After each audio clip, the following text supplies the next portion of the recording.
오늘 함께 하나님께서 주시는 말씀은 로마서 12장 3절부터 8절 말씀입니다. 로마서 12장 3절부터 8절 말씀을 한 절씩 교독하겠습니다.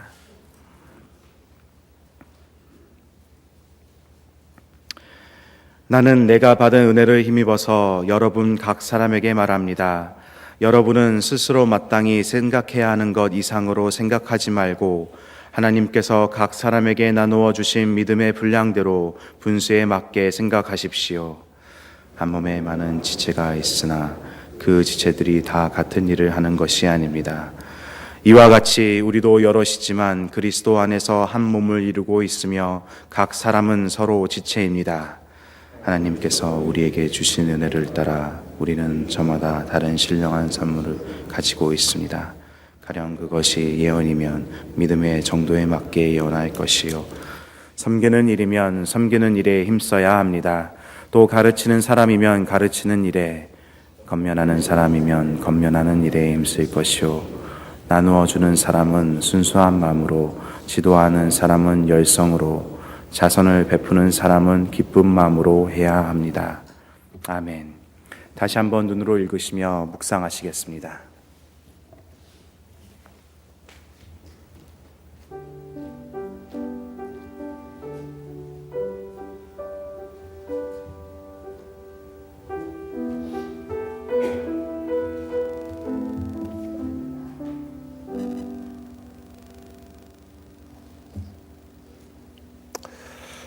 구원받은 사람의 새로운 삶의 원리에 대해서 어제 12장 1절 2절에서 그 천명한 사도는 이제 구체적으로 예를 들어서 그 로마 교회에 있었던 여러 가지 예들을 예로 들어서 산 제물로 사는 삶이 무엇인지, 혹은 예배드리듯 사는 것이 무엇인지를 여기서 설명을 하기 시작을 합니다. 첫 번째로 드는 예가 공동체 안에서 예배드리듯 산다는 게 그러면 교회 안에서는 어떻게 행동하는 거냐, 이렇게 질문을 하는 것이지요. 이 교회 안에서 다루는 문제에 대해서 다루면서 시작을 이렇게 합니다. 3절에 보면 나는 내가 받은 은혜를 힘입어서 여러분 각 사람에게 말합니다. 여러분은 스스로 마땅히 생각해야 하는 것 이상으로 생각하지 말고 하나님께서 각 사람에게 나누어 주신 믿음의 분량대로 분수에 맞게 생각하십시오. 여기 내가 받은 은혜를 힘입어서 여러분에게 말합니다, 그렇게 얘기를 하지요. 1절에서는 하나님의 자비하심을 힘입어서 내가 말한다, 그렇게 얘기를 했는데요. 앞에서도 말씀드렸지만 지금 바울 사도가 말하려고 하는 것들은 새로운 율법으로 주신 것이 아니라 구원받은 사람이 마땅히 어떻게 살아야 될 것인가, 그런 말씀을 주시는 거기 때문에 내가 받은 은혜를 힘입어서 여러분 안에 있는 은혜를 더 풍성케 하기 위해서 지금 내가 이 말을 하는 것입니다, 그런 권면을 하지요. 그러면서 그들에게 권면하는 첫 번째 권면이 이제 3절 하반절에 보면 여러분은 스스로 마땅히 생각해야 하는 것 이상으로 생각하지 말고 하나님께서 각 사람에게 나누어 주신 믿음의 분량대로 분수에 맞게 생각하십시오. 여기 분수를 지켜라 하는 얘기, 우리말에서 또 많이 사용을 하는 겁니다만은, 우리 보통 말할 때 분수를 지켜라 하는 것은 내 입장과 내 수준을 생각하라, 그런 뜻이지만 지금 여기서는 그 은사에 대한 말씀입니다. 사도는 하나님께서 믿음 안으로 부르실 때 각 사람에게 믿음의 분량에 따라서 그 사람에게 맞는 은사와 사명을 주셨다고 믿습니다. 그것이 무엇인지를 알고 거기에 충실하라, 그런 뜻이지요. 그래서 마땅히 생각해야 하는 것 이상으로 생각하지 말라 하는 말을 했는데, 그 말은 자신이 받은 은사를 넘어서서 다른 일을 하려고 하지 말고 자신에게 주어진 은사와 사명과 직분이 무엇인지 알고 거기에 충실하라, 그런 얘기입니다. 그러면서 그 다음에 그 계속해서 말하기를 한 몸에 여러 지체가 있으나 그 지체들이 다 같은 일을 하는 것이 아닙니다. 이와 같이 우리도 여럿이지만 그리스도 안에서 한 몸을 이루고 있으며 각 사람은 서로 지체입니다. 지금 사도는 교회를 그리스도의 몸에 비유하고 있지요. 이것은 사실 당시에 이 많이 사용하던 비유입니다. 그 한 도시를 몸에 비유하거나 이런 일들이 많이 있었는데 사도가 이제 그 비유를 교회에 적용하는 것이지요. 몸을 비유로 드는 이유는 두 가지 특성 때문이지요. 하나는 몸에 다양한 그 지체가 있다고 하는 것, 또 하나는 다양한 지체가 있지만 그것이 한 가지 목적을 위해서 그 모든 지체가 연합하고 있다는 것. 이 두 가지의 몸의 신비를 이 공동체에 적용을 하는 것입니다. 그래서 교회는 많은 사람들이 모여서 다 각각 다른 일을 하는데, 그런데 그 모든 일들의 초점은 하나님의 뜻을 이루는 것, 그거 하나에 모아져야 한다는 것이지요. 이 몸의 이 브레인이 우리 몸의 지체를 통제할 수 있는 그런 기능을 잃어버린 상태에 이르면 참 그 본인도 어렵고요. 또 그것을 보는 이들도 참 고통스럽습니다.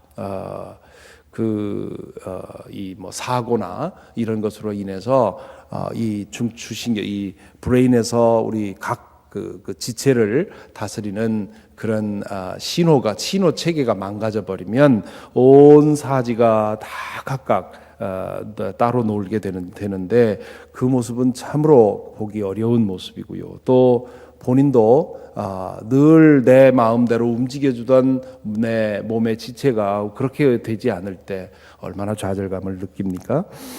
이 몸이 가지고 있는 신비라고 하는 건 그런 거지요. 모든 지금 제가 여러분들에게 말씀을 드리고 있는데 이 말씀드리는 거 한 가지를 위해서 제 온몸이 지금 그 하나를 위해서 연합을 해요. 다 각각 다른 일을 하지만 그러나 그것을 위해서 연합하고 있기 때문에 여러분이 다른 데 신경 안 쓰고 듣고 있는 거지. 만약에 제 이 지체 중에 하나라도 딴짓하고 있으면 여러분 그 헷갈려서 들을 수가 없겠지요. 바로 그러한 두 가지의 특성, 다양하지만 하나를 위해서 일한다고 하는 이 몸의 특성 때문에 몸의 비유를 그 교회에 들고 있는 것이지요.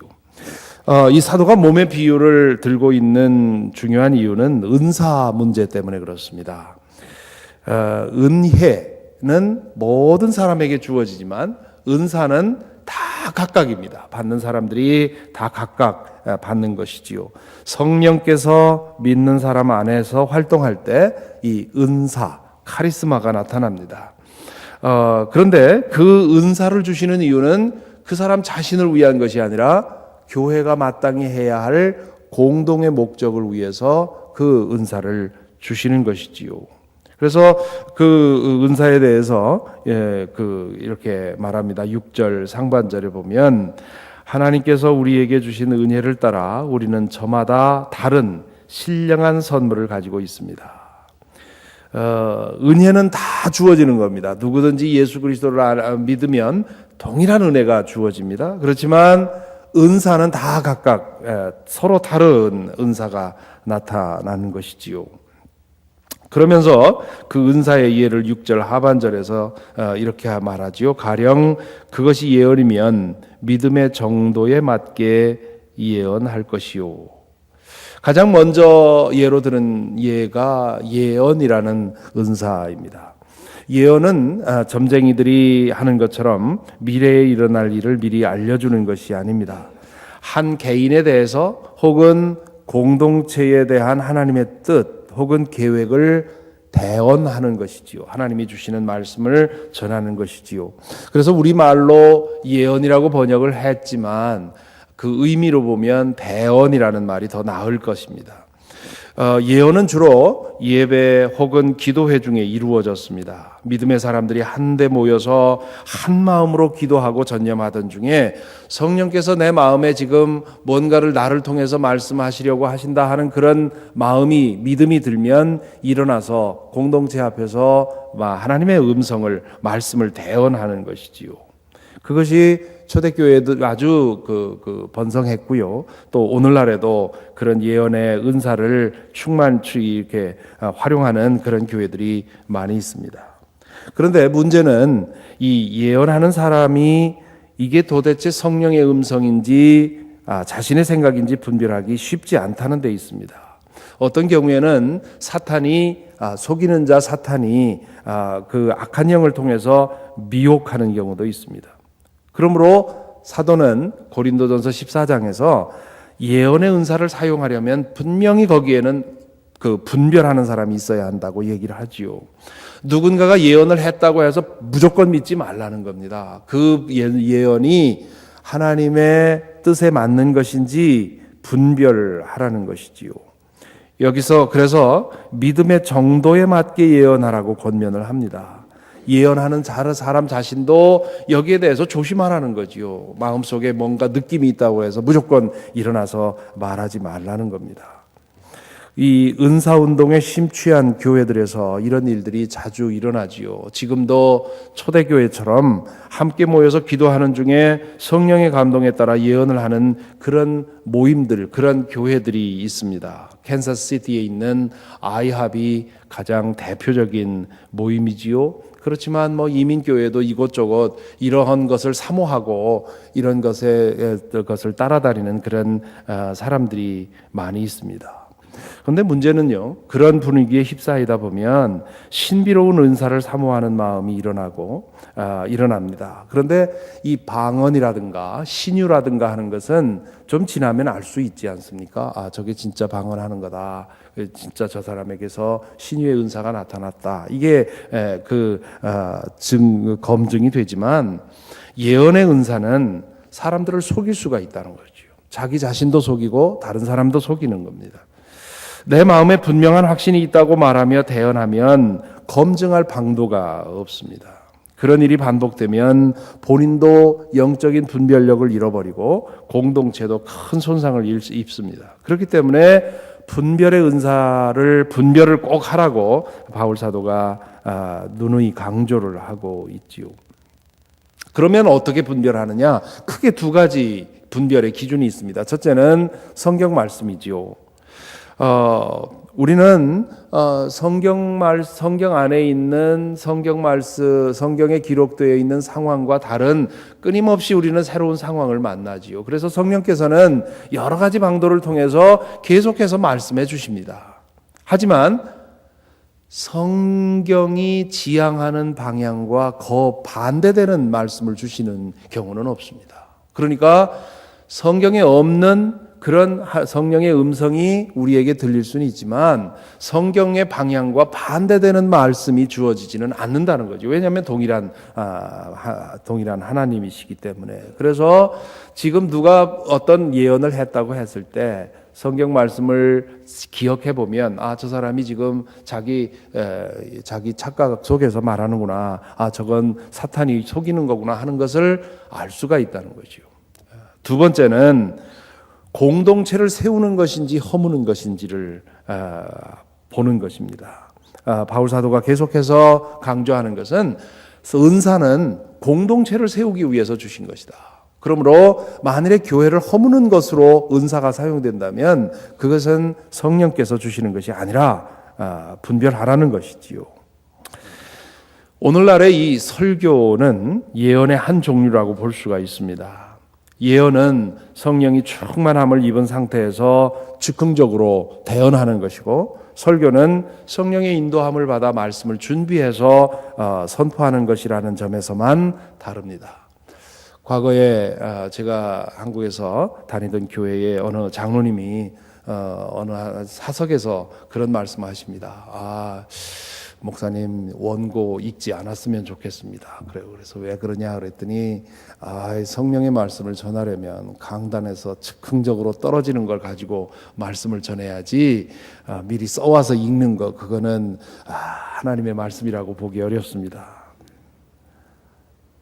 그래서 그러면 장로님은 제가 말씀을 준비하기 위해서 집에서 기도하고 말씀을 연구하고 준비할 때 그때는 성령이 역사 안 한다고 믿으시는 겁니까? 그렇게 하겠지만 뭐 여전히 강단에서 거기서 떨어지는 말씀 전해야 그게 진짜지요. 뭐 그런 얘기를 해서 사람들이 가지고 있는 생각이 그렇게 다 다르다는 것을 알게 되었습니다. 그렇습니다. 오히려 긴 시간 말씀을 묵상하고 연구하고 기도하는 중에 준비된 설교가 성령의 음성을 더 잘 담을 수가 있죠. 강단에서 서서 즉흥적으로 떠오르는 생각을 쏟아내는 것이 성령의 음성에 더 가깝다고 생각하는 것은 이건 아주 위험천만한 일이 아닐 수가 없습니다. 그 변화하는 상황에서 개인에게 혹은 공동체를 향한 하나님의 뜻이 무엇인지를 선포한다는 점에서 설교는 예언의 전통을 잇고 있다고 할 수 있습니다. 다만 문제는 설교를 감당하는 사람들이 그것을 은사로서 하느냐, 얼마나 성령의 감동과 영감을 의지해서 설교하느냐, 그 설교를 통해서 자신이 드러나느냐, 하나님의 음성이 드러나느냐, 하나님의 영광이 드러나느냐, 여기에 차이가 있는 것이지요. 설교가 예언의 한 종류라고 생각한다면 설교를 꼭 안수받은 목회자에게만 국한시키는 것도 옳지는 않지요. 왜냐하면 초대교회에서 함께 기도할 때 예언의 은사는 누구에게든 주어졌습니다. 그러므로 설교도 누구나 할 수 있는 것이지요. 우리 연합감리교회에서 평신도 설교자 제도를 가지고 있는 이유가 바로 거기에 있습니다. 성령의 감동이 있고 성령께서 주시는 음성이 있다면 누구든지 설교할 수 있다는 것이지요. 그렇지만 그 사람 누구든지 설교한다고 할 수 있다고 해서 아무나 하라는 뜻은 아니지요. 만일에 그 공동체 안에서 목사는 그래도 훈련을 받고 또 교단에서 파송을 받았기 때문에 기본적으로 저 사람에게 그런 권위가 있다 인정을 하지만 그렇지 않은 사람들이 강단에 와서 설교하려면 적어도 그 공동체 안에서 그분의 영성에 대한 존경심이 있어야 된다는 거죠. 그러니까 안수받은 목회자보다 평신도가 강단에서 설교하기가 더 어려운 면이 있습니다. 그렇지만 그게 개방이 돼야 된다는 거죠. 그래서 공동체 안에서 그분의 영성이 존경을 받고 인정을 받는다면 강단에 서서 말씀을 전하는 것은 얼마든지 가능한 것으로 우리가 생각을 해야 옳습니다. 그렇다면 이 예언의 은사는 완전히 버려야 하느냐 그런 질문이 나올 수가 있지요. 버릴 이유는 없습니다만은 그러나 아까 앞에서 말씀드렸지만 설교하는 사람이 목사만이 아니라 교사들도 그렇고 모든 이 말씀을 맡은 사람들이 성령의 은사로서 지금 성령께서 우리 공동체에게 들려주시고자 하는 말씀이 무엇인지를 분별해 가면서 섬긴다면 굳이 예언의 은사를 하기 위해서 받기 위해서 노력할 필요가 없다는 거지요. 몇 년 전에 뉴욕에 잠시 갔다가 그래도 좀 믿을 만한 목사님이었는데 그분이 자기들 모이는 그런 목회자들 기도 모임이 있는데 좀 같이 참여하겠느냐고 해서 갔었는데 한 5-6명이 모여서 함께 모여 기도하는데 처음에는 그냥 일반적인 기도였는데 나중에는 이제 한 사람 한 사람 놓고 기도하면서 성령께서 나에게 주시는 음성이라고 하면서 이제 대언을 하는 그런 말하자면 예언을 하는 그런 그런 순서까지 가더라고요. 근데 그 과정을 겪어가면서 이게 아주 위험한 모임이구나 그런 생각을 했습니다. 거기서 서로 기도 중에 나에게 들려주시는 성령의 음성이라고 대언하는 내용들이 제가 볼 때는 성령의 음성이라고 느껴지질 않았습니다. 그래서 이런 것들이 그런 신비로운 은사를 추구하는 사람들은 그런 것들을 어떻게든 경험해 보고 싶어 하는데 얼마나 위험한지. 최근에 한국에서도 자기가 성령의 음성을 받았다고 하면서 12월 달에 전쟁이 난다고 많은 교회들 돌아다니면서 나에게 주시는 성령의 음성입니다 하면서 얼마나 많은 사람들을 미혹시켰습니까? 이것들이 얼마나 위험한 일인지요. 그래서 이 이 캔사스시티에 있는 아이합에서 이런 신유 은사 중심의 미니스트리를 많이 하는데 그것을 통해서 문제 겪는 거기 갔다 와서 그것으로 인해서 어려움 당하는 사람들 얼마나 많은지 모릅니다. 이 영성운동, 성령운동이라고 하는 것이 좋은 그런 결과보다는 사람을 혼란시키는 혼미의 미혹의 결과가 더 많기 때문에 그런 것들, 이 신비로운 은사들 너무 추구하지 마시기 바랍니다. 그런 것들이 우리에게 나타날 때 우리는 그런 것들을 감사하게 받지만 그런 것을 붙들고 씨름하다 보면 분명히 많은 경우에 미혹 당하게 되는 것이지요. 그 다음에 이제 사도는 7절, 8절에서 다른 6개의 은사를 얘기를 합니다. 섬기는 일이면 섬기는 일에 힘써야 합니다. 또 가르치는 사람이면 가르치는 일에, 권면하는 사람이면 권면하는 일에 힘쓸 것이요, 나누어주는 사람은 순수한 마음으로, 지도하는 사람은 열성으로, 자선을 베푸는 사람은 기쁜 마음으로 해야 합니다. 여기 6개의 은사는요, 앞에서 말한 예언의 은사와는 다른 것입니다. 섬기는 거, 가르치는 거, 권면하는 거, 나누어 주는 거, 지도하는 거, 자선을 베푸는 거, 이거는 성령의 은사 없이도 할 수 있는 일이죠. 그런데 이것을 은사라고 지금 말하고 있습니다. 그게 무슨 뜻입니까? 우리에게 주어진 일상적인 우리의 능력도 성령께 맡기고 나를 드러내기 위해서가 아니라 하나님을 드러내기 위해서 사용하면 은사가 된다는 것입니다. 예언이라든가 방언이라든가 신유라든가 하는 이런 것들은 나에게 없던 능력이 나타나는 거죠.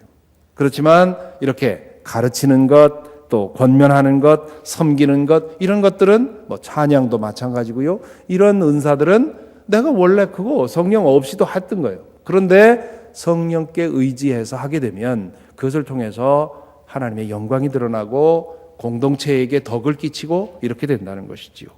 그런 것들을 내게 어떤 것이 있는지를 알고 그것에 충실하라, 그런 얘기를 지금 하고 있는 것입니다. 그러므로 오늘 이 첫 번째 예를 통해서 사도가 말하는 것은 이겁니다. 첫째는 예수 그리스도를 주님으로 영접했다면 모든 사람에게 구원의 은혜가 주어진다. 죄로부터 해방되고 심판으로부터 면제되고 하나님의 생명 안에 거하게 되고 죄에 대해서 죽게 되고 의에 대해서 살게 되고 영원한 생명을 약속받고 하는 이런 은혜는, 구원의 은혜는 모든 사람에게 주어지는 겁니다. 두 번째는 믿는 사람에게는 누구에게나 은사가 주어진다는 거예요. 나는 은사가 없다 이러지 말라는 거예요. 어떤 사람에게는 없던 은사가 나타나기도 하는데, 방언이라든가 혹은 신유라든가 예언이라든가 이런 은사가 나타나기도 하지만, 또 그렇다고 해서 나에게는 은사가 없다고 말하지 말라 이거지요. 왜냐하면 내가 하는 것 그게 무엇이든지 간에 성령께 맡기고 그것을 교회의 건덕을 위해서 사용하면 은사가 된다는 거죠. 저거를 은사로 하고 있느냐 아니면 재능으로 하고 있느냐는 아주 금방 어느 정도 이렇게 신앙생활 해보면 알게 됩니다. 여러분도 신앙생활 하면서 느껴보셨겠지만, 예를 들면 누군가가 찬양을 한다, 앞에 나와서 찬양을 한다 했을 때 어느 정도 영적인 그 감각이 있는 사람은 저 사람이 뽐내는구나 하는 것을 느끼게 되고요. 정말 노래를 정심을 다해서 하는데 자신이 드러내는, 자신을 뽐내는 것이 아니라 정말 하나님을 찬양하면서 내 마음에 감동이 오는 경우가 있죠. 그게 뭐가 다른 겁니까?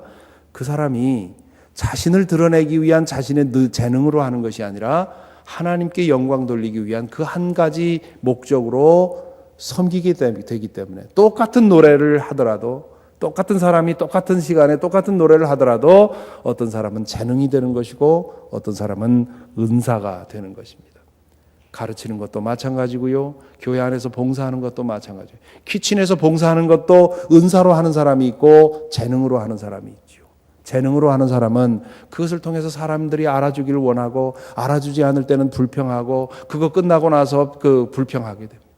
이것을 은사로 섬기는 사람들은 아무도 안 알아주지 않아도 그런 섬김을 통해서 하나님을 드러낸 것, 하나님의 일을 한 것을 그것에 만족하면서 감사할 수 있지요. 그러므로 여러분 중에도 교회 일 이런저런 일로 섬기는 분들이 많은데 우리가 늘 생각할 것은 내가 재능으로 하는가, 은사로 하는가. 은사가 없다 생각하지 말고 나에게도 은사가 있다고 믿고 그 은사로서 그 일을 행할 수 있도록 그렇게 한다면 하나님께서 그것을 행하는 나에게도 신령한 기쁨을 주실 것이고 나를 통해서 교회를 세우는 그리고 교회를 통해서 하나님 나라를 일을 이루시는 그런 일을 하게 될 것입니다. 그와 같은 은사로서 섬기는 그런 저와 여러분 되기를 바라고요. 또 우리 교회가 그래서 은사로 충만한 교회가 되기를 간절히 바랍니다. 기도하겠습니다.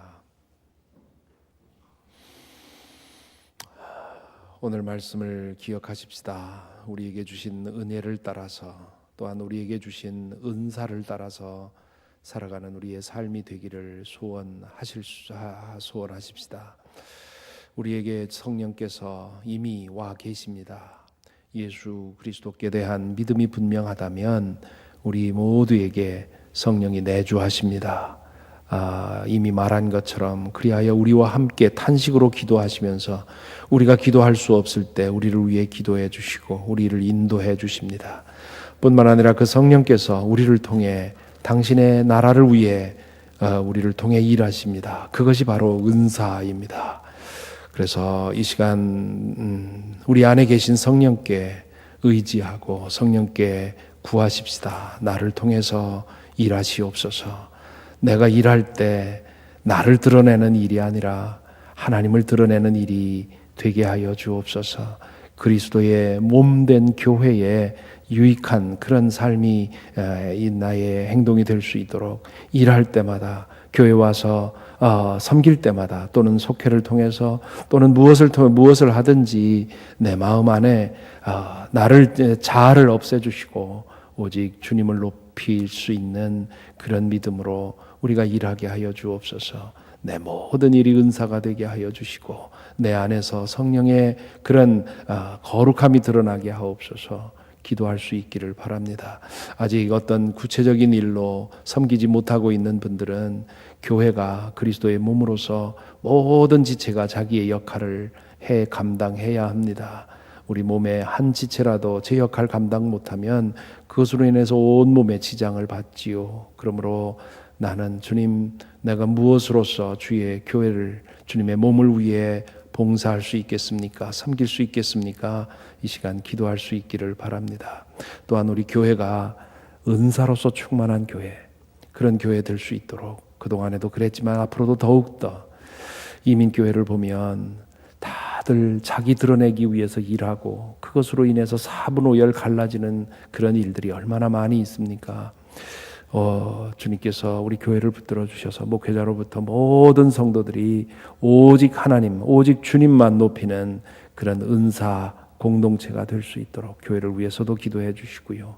또한 오늘 공동의 기도 제목은 우리 한국과 미국 그리고 북한 또한 이 세계를 공포 속으로 몰아넣고 있는 알카에다와 아이시스와 보코하람 이런 테러 단체들을 위해서 기도하는 날입니다. 우리의 마음을 담아서 함께 기도하십시다. 사랑의 아버지 하나님, 그렇습니다. 내가 나를 위해서 일하는 것이 아니라 오직 하나님 나라를 위해서 일하기를 원합니다. 나를 드러내기 위해서가 아니라 내 속에 있는 성령께서 드러나시고 성령께서 일하시기를 원합니다. 아버지 하나님 붙들어 주옵소서. 끊임없이 고개를 들고 끊임없이 나서려고 하는 자아를 주님께서 십자가에 못 박아 주시옵시고 아버지 하나님 매일매일 주님께서 우리를 인도하시고 성령께서 인도하시는 바를 따라 섬겨 나갈 수 있도록 인도하여 주시옵소서. 교회를 위해 기도합니다. 주님, 우리 교회가 진정으로 은사의 공동체가 될 수 있도록 인도하여 주옵소서. 그 누구도 사람을 드러내기 위해, 자기를 드러내기 위해 일하는 그런 일이 없도록 인도하여 주시옵시고, 온 교우가 오직 성령의 인도하심을 따라 주의 영광만을 위해 일하는 교회가 될 수 있도록 주님 인도하여 주옵소서. 특별히 부족한 종을 붙들어 주셔서 아버지 하나님, 내 하는 모든 일들이 오직 주님만을 향해 있도록 인도하여 주시옵시고, 아버지 하나님, 끊임없이 드러나려고 하는 나 자신을 주님께서 붙들어 주셔서 주님 옆으로 치워놓고 오직 주님만을 섬기며 주님만을 위해 일할 수 있도록 주여 인도하여 주옵소서. 또한 주님, 이제 이 나라를 위해 기도합니다. 또한 우리 조국을 위해 기도합니다. 북한을 위해 기도합니다. 주님이 어려운 중에 있는 나라들을 위해 기도합니다. 주의 성령께서 그 나라들을 붙들어 주시옵시고, 아버지 하나님, 이 땅에 평화가 임할 수 있도록, 진정한 정의가 실현될 수 있도록 아버지 더욱더 말씀을 전하고 주의 복음을 전하는 일에 부족함이 없도록 우리를 인도하여 주시옵소서.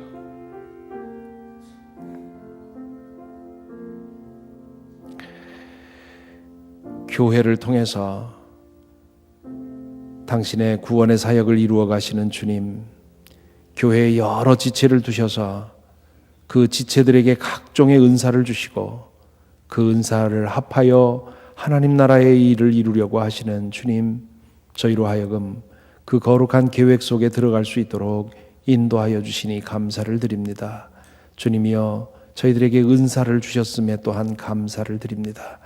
주님, 저희로 하여금 이제 주의 몸된 교회를 위해서 더욱더 신실하게 섬길 수 있도록 인도하여 주옵소서. 그러나 그것이 나를 위한 섬김이 아니라, 다른 누구를 위한 섬김이 아니라 오직 성령의 인도하심을 따라 하나님을 위한 섬김이라고 하는 것을 기억할 수 있도록 인도하여 주셔서 주님, 교회마다 은사 공동체로서 변화되게 하시고 은사 공동체가 되므로 이 땅에 주의 영광을 드러내는 교회들이 될 수 있도록 주여 축복하여 주시옵소서. 예수 그리스도의 이름으로 기도하옵나이다. 아멘.